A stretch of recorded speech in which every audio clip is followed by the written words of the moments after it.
Welcome to Forbidden Histories, everybody. These are truly historical times we live in. Not in a good way, obviously. So while you guys are hopefully staying at home to keep yourselves and others safe, I thought it might be useful to talk about a few books which I thought were the most important recent contributions to the hidden academic history of science and magic. One of the books I'm going to talk about is Physics and Psychics by Richard Noakes, who is a well-known historian of the physical sciences in Britain, published by Cambridge University Press in October last year.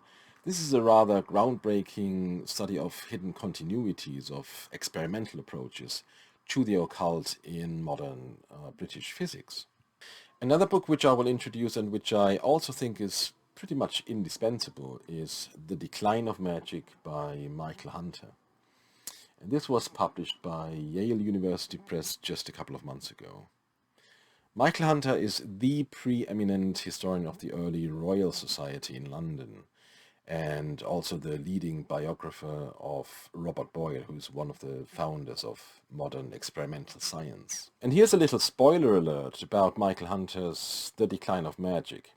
In fact, Hunter completely disagrees with the popular standard view, according to which magic was expelled from science by science, namely through impartial investigations of supposed occult phenomena. Hunter explicitly states that this is exactly what did not happen. But today I would like to tell you a little more about a different book which I also consider required reading.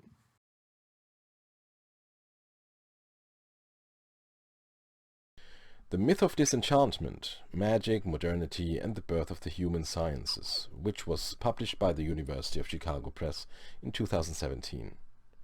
The book is written by Josephson-Storm, a religious scholar who has previously worked on Asian contexts, and you can see him here receiving an award for his first book.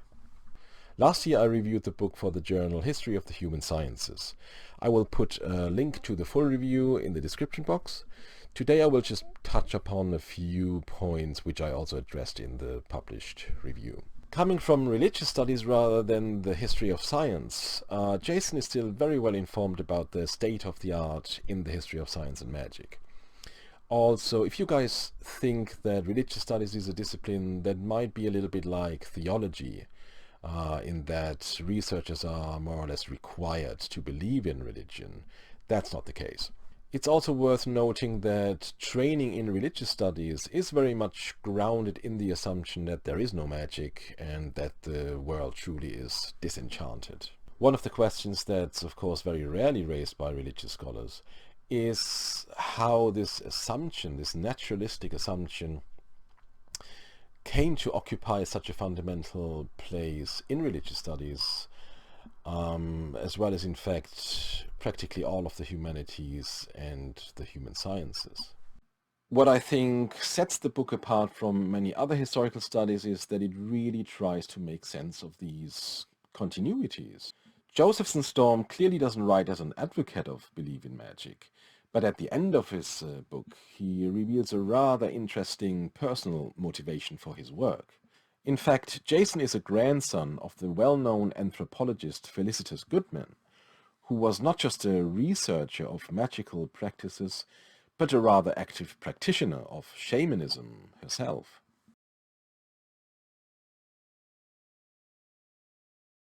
Going back to the properly historical parts of the book, it also differs from most other studies in its very method, because what the book essentially does is to investigate the least likely people, the very theorists of modernity as disenchantment, and show how they worked out various insights inside an occult context in a social world overflowing with spirits and magic, and how the weirdness of that world generated so much normativity. The phrase disenchantment of the world is often associated with the writings of the German sociologist Max Weber. In fact, Weber is often taken to claim that the world really is bereft of magic, and some even assumed that Weber thought disenchantment was a good or desirable thing. Based on archival research, Jason found the very opposite is true, though. In his book, as well as in an article he wrote for the Forbidden Histories website, Jason shows that Weber himself was yearning for a world of magic, and in fact maintained links to various esoteric thinkers, such as members of the Munich Cosmic Circle.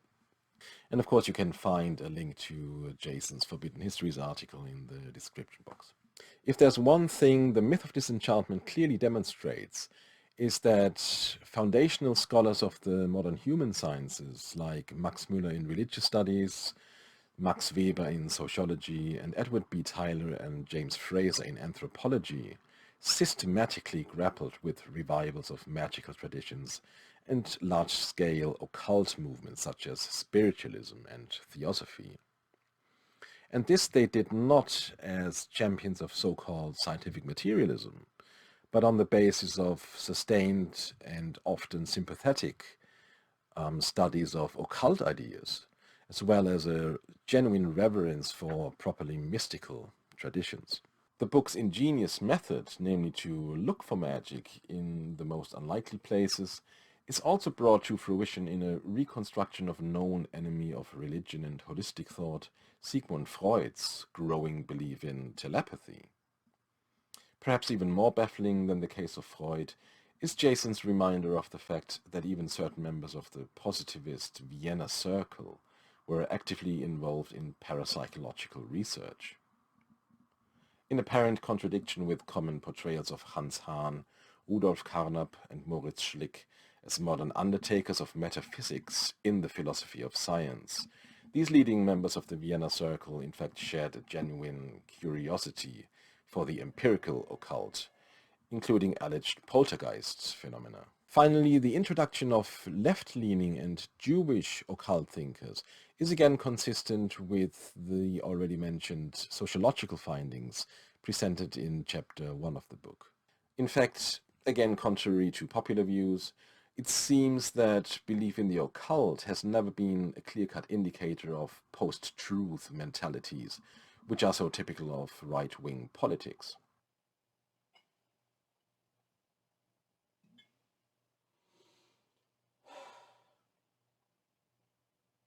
Max Weber, members of the Vienna Circle, and several other figures studied in the myth of disenchantment were clearly on the political left.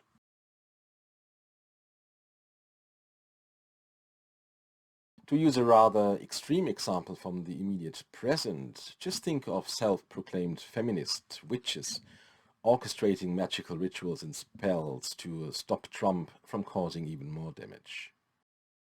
On the other end of the spectrum of magic in politics, of course you have Christian fundamentalists praying for Donald the Defiler, presumably now also in response to feminist witchcraft.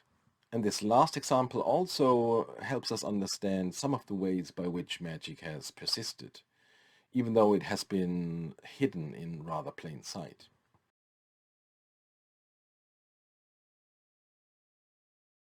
One of the most important take-home messages of the myth of disenchantment is that belief in the occult or transcendental has perhaps not so much declined as undermined itself through its own competing varieties. After all, Puritans and other Orthodox Christians have always prohibited magic, not because they were skeptical, but for plain fear of evil spirits and the devil.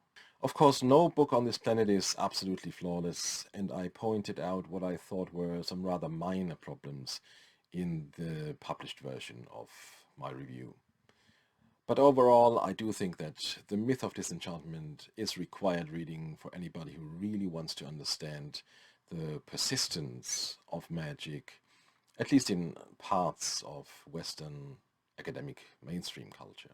I was therefore very chuffed indeed when Jason kindly sent me a copy of his book as a prize for current and new supporters of Forbidden Histories on Patreon. So if you guys would like to support my work and also enter a prize draw for a chance to win this copy of The Myth of Disenchantment, please consider chipping in. But if you just want to buy a copy of the book, you can find Amazon links in the box below. If you found this review in any way useful, please remember to like, subscribe and share. I hope to see you guys soon. In the meantime, please be safe, okay? And of course, stay magical.